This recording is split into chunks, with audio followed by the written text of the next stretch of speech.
guys asked for it and have been waiting for it, and so here it is. We both like did this at the same time. We do that sometimes. It's weird. Here it is, our questions and answers video. Okay, so there are lots of baby questions, of course, which are really exciting. I'm actually going to do a pregnancy tag video. It should be uploaded on Halloween. I'm going to answer some pregnancy-related questions. It's very spooky. It's not very spooky. So I am going to be doing that with a few other of my favorite YouTube mamas on Monday, which is Halloween. So we will be uploading that too. That's going to go in depth a little bit about some pregnancy-related questions, but we will answer a few. We have a lot of questions, so we might not get through all of them, but if we don't, we will just plan on a part 2. And without further ado, here's my list. We'll start with a question everyone wants to know. Everyone wants to know. Everyone wants to know. Marsha specifically said, if number 5 is a girl, will there be a number 6? Dun, dun, dun. This time I think I am done with pregnancy. I love having babies. I love all my children. I know they're a blessing from God, but pregnancy is really hard on me, and I just don't think I can do it again. And we do still plan to do foster care or adoption in the future, so we want to leave that open. And I know God can provide we could have 10 kids and still do those things, but I just don't know if I can make it through another pregnancy. Maybe it'll be a boy, maybe it'll be a girl. It don't matter. If it is a girl, we can just adopt a boy later, I guess. Yes. Everyone also wants to know if we're planning to find out the gender. John really wants to. We're finding out. I don't want to, and that's because I know what's coming at the end of this. He knows, but he doesn't understand what labor feels like. And I'm like, look, when I'm in the very last seconds of this thing and I'm like, I don't want to do this anymore, I quit. And they're like, look, if you just push, you'll find out if your baby's a boy or girl. That's like the incentive. With Adeline, I was like, oh, okay, and did it. And so for that reason, I want to wait. I don't know. I can respect that, but I just can't wait. Like what happened last time, it was sweet, but it was still like, well, that was anticlimactic. Oh my goodness. But for me, it was like, I wasn't even disappointed that it was a girl. I wasn't either. I wasn't disappointed that it was a girl because I was so in the moment, and it's like you're meeting her. I feel like if we find out, and if it is another girl, there might be like a bit of sadness about not having a boy. I'm already just assuming it's a girl, so that's why I'm kind of like, it doesn't really matter to wait. So I guess we're undecided is the biggest thing, but if we do decide to find out ahead of time, of course we will let you guys know. Probably in a super special way. Just stop it. We're undecided. So Kelly wants to know, what if you have twins? I don't even know what to say to that, except I think I would throw up. The twin mamas out there, triplet mamas, any quadruple, multiple mamas. I don't know how you do it. That blows my mind. I can't even imagine what that would be like. Our kids are close together and that's hard enough. So I think that would be a little overwhelming. I don't know what would happen with home birth. I guess I could still home birth twins. Just seems like it'd be really intense. That's crazy. I don't know. I don't know. We don't know though either. And I still am just like, oh my gosh, just thinking about like having to push 2 or 3 babies out. That's like. But for me, like crazy. We haven't, with every other pregnancy, we've been at a midwife in an OB's office. So we've done the early ultrasounds where they dating scan and make sure, see how many there are. This time we haven't done that. So we'll do a growth scan, anatomy scan, but that's not for another probably 5 weeks or so. So hopefully we're not super surprised and shocked in about a month. Angela asked if we'll move to Pennsylvania or if my family will move here. We definitely won't be moving to Pennsylvania. I love it there. I miss home, but this is our home now, and this is where our kids are and our friends and our family. So I think we're pretty content. I mean, in the future we might move, but I don't think I would move to Pennsylvania. I'd probably move out west to the mountains. Mm-hmm. Like that. Or Texas. Let's move. Let's just get out of here. My parents probably... My dad owns a company and he has a lot of employees that really rely on him, so I don't think he's ready to move and leave them hanging. I think he wants to move. I think they both want to move, but they've got a lot of ties right now at home. So Unfortunately, no, I don't think any number of babies could make them move just yet, but hopefully in the future. They've said something about 5 years and that was 2 years ago. Yeah, they said that 2 years ago. If you're watching this, Mom, this year, the timer is on. You've got 3 years left to get on it. Leslie wanted to know what our opinion is on permanent forms of birth control. And I feel like this is something like I think has been an internal battle for me, just like with religion and faith, like trusting God and then knowing that He ordains life, but then also knowing like using wisdom and discernment. So this is something I don't know what my actual opinion is on it. Like I feel like we've talked about John getting a vasectomy.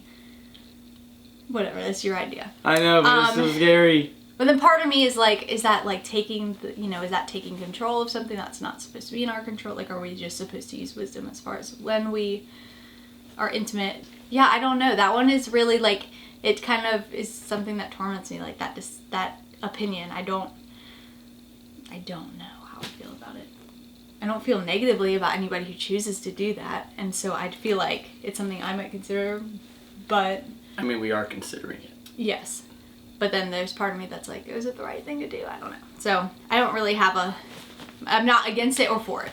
I guess I'm just neutral. So somebody else asked if our boy name has been the same each time and we just didn't get to use it, or if it's changed. It was going to be... Well, first okay, we might still use that one. Oh, I thought you weren't... No, okay. Oh. Well, we don't know. Okay, just never mind. Oh, this is just fine. We had the name Judah set aside if we had a boy. And then when we got pregnant the third time, before even knowing, we were like, this baby's Jude. Just plain and simple. We knew it was a Judah, some form of Jude. Ended up being Judea. It ended up being Judea.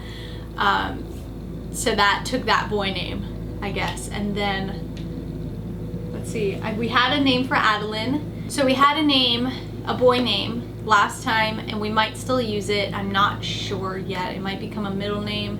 It might not be a name we use. I don't know. This time I don't know about names. Like every other time I've known their name right away, even before I was pregnant with Elena and with Jude. I knew their name before I was even pregnant.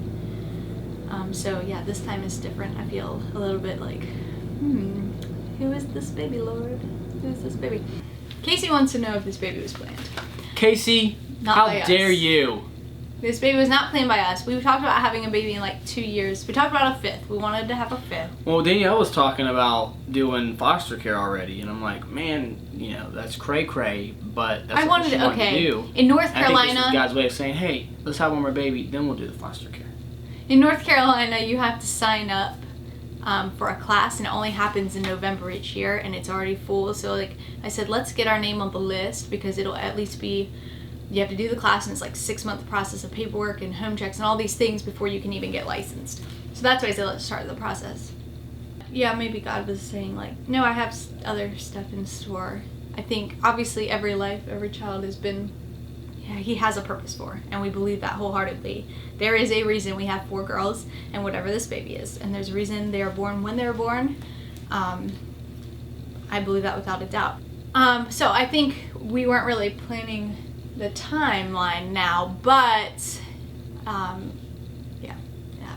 The rest of the questions, the rest of the baby questions will be answered hopefully in that pregnancy tag video. And so let's move on to some of the other questions you guys had for us. Mary asked if John does daddy-daughter dates, and what is the most rewarding part of having so many kids? I don't do daddy-daughter dates. Not that I don't want to, just because we haven't, but I think it's probably time to start doing that, especially with Tyler, because he has done some, but it's not very many. I mean, I've maybe done a couple with, so not a whole lot. So it's something that I do want to do, and that I think we both think is important for both of us to spend one-on-one time with the kids. So I think that the age that Tyler's at right now, it's really starting to be important for her to get that intentional one-on-one time with both of us. So we've talked about, since they've started preschool, they don't have preschool on Fridays, and making that, Friday mornings. It's just we've been really busy. And that's the biggest challenge I think we have, is like John doing so much freelance work and just always being on the go and always planning stuff and always doing stuff. So whenever we do have free time, we're doing something as a whole family. So I know that one-on-one time is important. Yeah, definitely. And the most rewarding part of having so many kids, I don't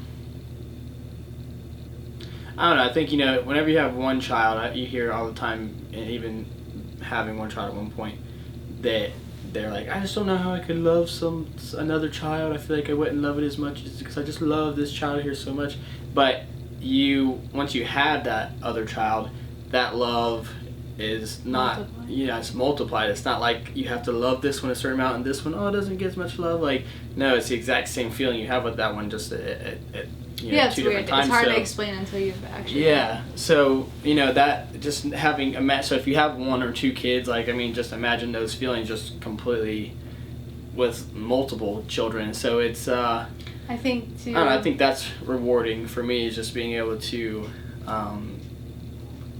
share, just love these kids, and for them to love you. Like, that's probably the best part, is that, like, they reciprocate that love, and they just, Daddy, they want to hug you and, be with you, even if you don't want to sometimes. But it's just nice to have that.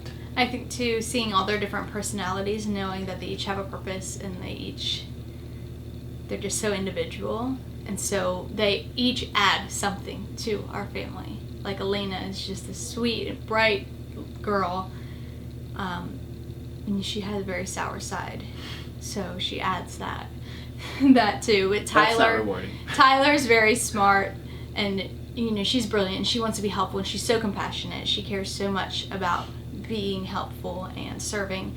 And then Jude is just funny. She's just this, like, wild little character. And Adeline, she is always smiling. So, like, each one has this thing that just adds an element of joy to our family. And I know as they grow up and get older, like, they're all gonna have this specialness about them that makes our whole family special. So, but just to add real quick, it is also cool to see how we both are growing, being challenged by them and by just the things, the personalities that they bring into the family. So that's also rewarding, is that it is teaching us a lot as we're going through this. What age will the girls start chores? So they've actually had chores. I'm just not consistent, and that's my fault. We're so busy that I'm like the least habit-forming person in the world. We both are the least. Okay, we both have trouble forming habits, which is really hard. But it's good and bad, because, like, I've never been addicted to smoking or things like that. I don't. Okay, it's good in that way, but it's bad in the sense that we've got to teach our kids good habits, and it's, they do have good habits, but it's a lot harder to be consistent with things. But Tyler, she's responsible for her dog, although now we're struggling because she has to take him out on a leash for a walk and to go potty, and she just will, like, hook him up somewhere and she'll go play, and I'm like, now you cannot take him out next time. So it's like her responsibilities are getting taken from her. She likes responsibility, so it is actually a punishment, are getting taken. So it's, I don't know, it's hard. But yes, we've, in our process of minimizing, I am making it as easy as possible for them to clean their rooms, which means I do have to go into Tyler and Elena's room today and take more toys. They don't even have that much, but they still have them all over the floor. So until they learn how to clean up after themselves, now we've started this, they don't get to have things. So that's the start of the chores. I definitely think kids at any age can have chores. When Tyler was 2, in her room, we cleaned it up every day before she could come out, and she would do it. So it got to a point where I'd come in her room in the morning, she would have already picked up all her toys and ready to come downstairs. So I think it was a lot easier when we just had one kid, or when Elena was a baby. It was a lot easier to be consistent with that. With all of them, there's always somebody that needs something immediately before we're even awake. And there's more rooms. So messes. We're working on it. We just have to find a new groove with a larger family. Yeah. And with more responsibilities for us too, with making videos and things. So Megan wants to know, how does Danielle survive the day with all 4 kids alone? How do you survive the day with all 4 kids? That's a good question. Have you ever had all 4 kids alone? Not for a whole day. No, not all 4 kids. I think I had all 3 at one point for like 7 hours, which is actually kind of like a whole day. But they were sleeping probably for like 3 of those 7 hours, so maybe 4. Remember you went out with like Janine or somebody? And you were gone like all day. I was like, where is she? But I wasn't going to text you because I was like, this is your time. It's not easy, but it's not hard. It's easier when John's not here in some ways, because when he is here, the kids act rowdier and wilder. And he plays with them, and I love that. but it winds them up, and then they like won't listen to anything. So when he's not here, they tend to listen a little better. A lot of times they'll play by themselves quietly, or they'll go outside. This trampoline has been a lifesaver because I'm like, go jump on the trampoline, get out of here. We do watch TV sometimes. Sometimes it's like, okay, movie day, like just sit down and chill out because I can't do this. A lot of times when I'm here, when John goes out of town, things get neglected, like cleaning and laundry and dishes. So I think that's most of my survival, is prioritizing. Okay, kids, they have to be fed, and they need to not be killing each other. So those are the things, and then everything else comes after that, which usually means it doesn't happen because those first two things take up so much energy and time. So I wanted to know what the girls' favorite movies and TV shows now are. Tyler very much likes action things, and we don't really let her watch these all the time because she likes to imitate things she sees, but she really likes the Ninja Turtles and the Power Rangers. Big Hero 6. And Star Wars. And Jude likes, her favorite movie is Frozen, which is adorable because she sings a song now. It's really cute. Jude likes just about anything. Daniel Tiger. She loves Daniel Tiger. She loves. And I love Daniel Tiger. His parents are saints. Elena, who's she like? She likes princess things. She likes Beauty and the Beast. Princess Elena of Avalor, she really likes. So yeah, she definitely, Belle is her favorite princess, I think. She really likes girly things. She likes My Little Pony. Do we come from large families or families with a lot of girls? My family is, we have 5 kids, 2 girls and 3 boys, yeah. But yes, I mean, it was pretty even, I think. Mostly. Your age differences were kind of far. Yeah. My 2 oldest siblings are half siblings, so they are a little bit older. They're like 10 years older than I am. So, but yeah, so there's girl, boy, boy. So we actually have more boys than girls on both sides. So it is kind of funny that we cannot have any boys. I have 2 brothers, so no, not a large family. My grandma had 5 kids though. So I know at least she doesn't think I'm crazy. What are the biggest hopes for your kids' lives? I think that's pretty simple. I hope our kids, follow Christ and see the example that hopefully we're setting for them. But aside from that, I don't have the biggest hopes for them. I'm not going to be a parent that's like pushing college and a specific job on them. They don't go to college. We just want them to be good people and treat people kindly, and to have compassion for people, and to do things that are beneficial to others and not just themselves. So that's kind of my biggest hope, is just that they become somebody that actually cares about other people and not just worldly, materialistic things. I agree. That mean nothing. I agree. I also think that I hope that they care about family. Yeah. That's important to me, is that they grow up and that they value their relationship with each other and their relationship with us. So I hope that they are always feel close to us and trust us, and that they always want to spend time with, not always, but always want to spend time with us and with each other. That's one of the big things that breaks my heart, is like, I'm not super close with my brothers. So I just feel like I miss that, and I want that for my kids. I want them to be close and best friends and to grow up together and love each other for their whole lives. Nicole wants to know how we afford a large family, and I think you don't. That is funny. Budgeting, which we're terrible at. We don't budget. We don't have a lot of money. Like, we're not super rich. John works really, really hard doing videography. Like I said, he has a lot of freelance jobs. For a while, he was working a full-time job, a part-time job, and side work to provide for all of our needs and more. God has always blessed us. He's always provided work when we've needed it. When things look really tough, we'll randomly get a tax return that we didn't even realize is coming, or we'll randomly find, hey, someone wants a video. They asked for this stuff. So he's always just kind of provided for each child he's blessed us with. And so I think also prioritizing our spending, what's important to us. The kids eating healthy food is important to me. Clothes and having expensive clothes are not. Most of their clothes are actually hand-me-downs. I mean, we do buy them clothes, but maybe once a year, maybe twice a year for Tyler, and then the other girls get hand-me-downs. So I think it's just a matter of spending money on what we need and trying to limit the things that we want, or saving for the things that we want. Mm-hmm. How do we prioritize marriage and not stress? We don't prioritize our marriage. We prioritize stress. Good answer. Look at this guy. We don't. I wanted to be. We need to. We don't prioritize our marriage the way that we should. We don't prioritize stress. I was kidding. We don't prioritize stress. Stress just happens to be coming in. Yeah, but we don't. We need to do more of that because we're just not. I am so focused on my job, and then typically after the job, the kids. Helping Danielle with the kids, so it doesn't really.